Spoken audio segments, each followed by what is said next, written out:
I am Paul Rognon, and I will be presenting a solution COVID-CaseExplore that we built with my teammate Diego for the BITSxLAMARATÓ Hackathon. More specifically, we worked on the challenge looking for similar patients. I will start with a bit of context on the challenge. Today, we have a huge mass of clinical records, and a lot of it comes in form of text, clinical cases, and there is a lot of medically relevant information hidden there. And one way to start exploiting this information is finding clinically similar cases. So the concrete task we were asked to work on was to find similarities in a collection of clinical cases where we had COVID-19 and non-COVID-19 patients.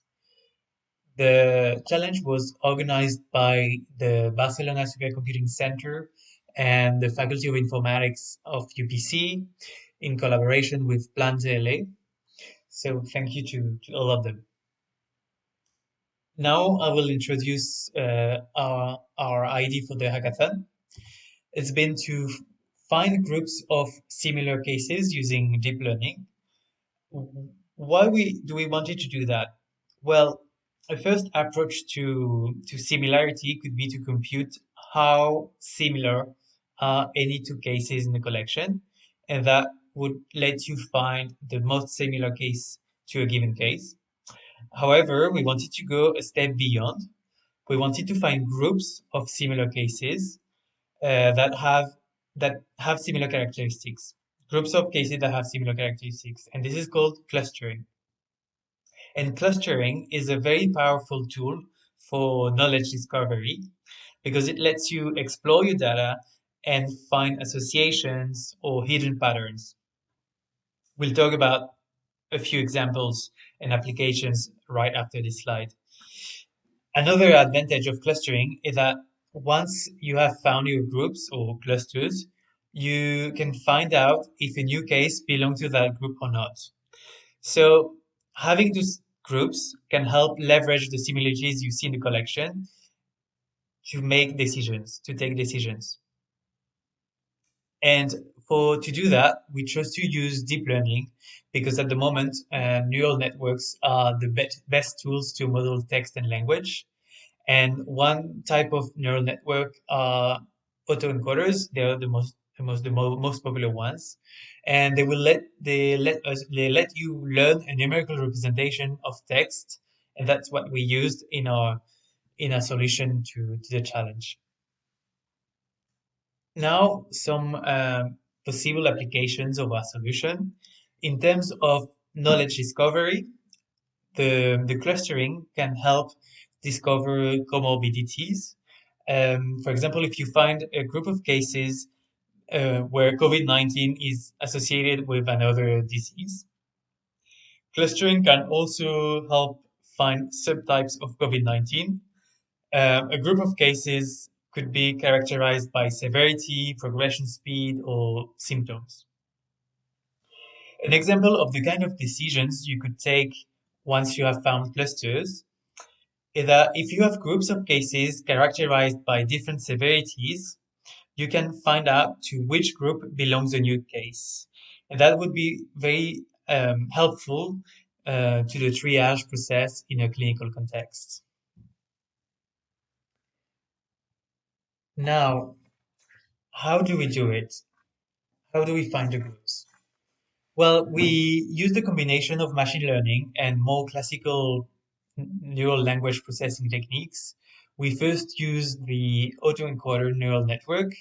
The autoencoders are networks that are composed of two parts, an encoder and a decoder. And basically, it learns a numerical representation of our clinical cases.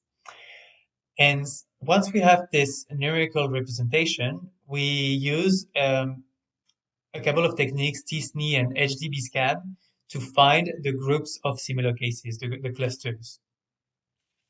And once we have those groups, we apply LDA on each one of those clusters to extract the dominant topics within the group of cases.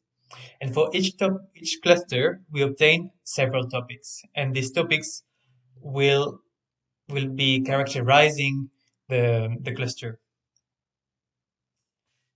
Comes next some technical details about our solution and what we're implementing during the hackathon. I will skip that for this video, but those interested can have a closer look at the slide and check the code. Now, let's move to some initial results that we obtained during the hackathon. First of all, we did find groups of similar cases. This figure plots the numerical representation of a collection of cases in 2 dimensions. Each point corresponds to one of the cases. You can clearly see 15 groups. So that was an interesting achievement. And we also found that the groups were informative. Our algorithm was able to differentiate COVID-19 related cases from non-COVID-19 related clusters. We found 3 clusters where COVID-19 was the dominant topic. And we found, for example, that one of those clusters, kidney disease and male gender, were 2 recurrent traits. So that's an example of how our solution can highlight a possible comorbidity or subtype of COVID. And in another cluster of COVID-19 cases, the COVID-19 disease was associated with a lot of words and terms related to cancer. So another type of comorbidity. I will now let my teammate Diego present the web interface we built for a solution. So for our solution, we use the combination of deep learning and LDA, which allows us to input text and search for the clusters that we created using this technique and see the words that are part of those clusters and then see how each of those clusters can compare to the description that we can enter. The first part is entering a free-form text as a clinical description like someone would do in the triage area or a doctor who's diagnosing a patient. Then we can search for a keyword and see if that keyword is present in any of the clusters that were created as part of this work. And lastly, we can search for a file ID in the corpus to see to which cluster it was assigned originally and see the description of it and some other things that we will see later in this demo. So we are going to go first with the first option. So we're going to input a sample name for the doctor. And we are going to just use the sample data that we got from one of the files that we have because we are not doctors and this would resemble something that a doctor might input in this area, and we are going to see the results from this using this model and this technique. So it was assigned a case ID of 999 just because it doesn't have an ID specifically. We get the same description that we input. And it was assigned to cluster 13 with the topics that we see in this area. The first cluster is the closest one, and then we go down from there to from closer to the furthest of the clusters with a number of the clusters. Then at the end we see all the clusters that we created originally during the model training, and we see all the words that were part of those clusters. So as I said before, this sample text was assigned to cluster 13 with these topics. Now we're going to go back and search for a keyword like COVID and see which clusters it can be assigned to. In this case, we find out that it's part of clusters 5, 6, 7, and 11 because it's there somewhere in the words that each of these clusters contain. These are not all the words that this cluster contain, only the words in the part of where this word was important. If we want to look at all the words of each of these clusters, we can go below and see, for example, for cluster 5, we have all these words that are part of it, and so on. And then again, it shows all the clusters that we were able to produce as part of this work. And lastly, we are going to input just a case ID between 1 and 2500, which is the maximum number of files that we were assigned.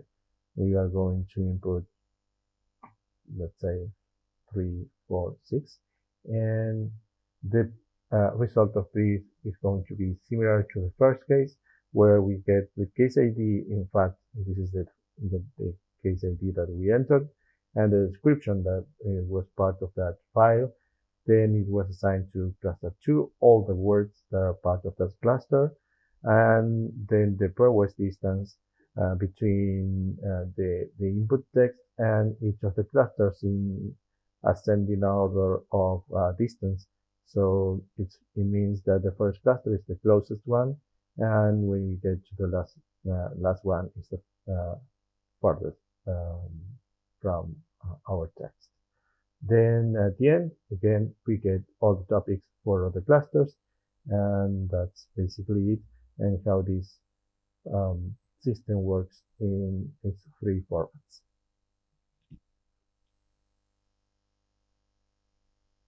So this is just a first initial implementation of our solution. We have many more ideas to improve it, mostly around the pre-processing of the text, the use of pre-trained embeddings, and ways to extract meaningful information from the clusters. Thank you very much for watching this video.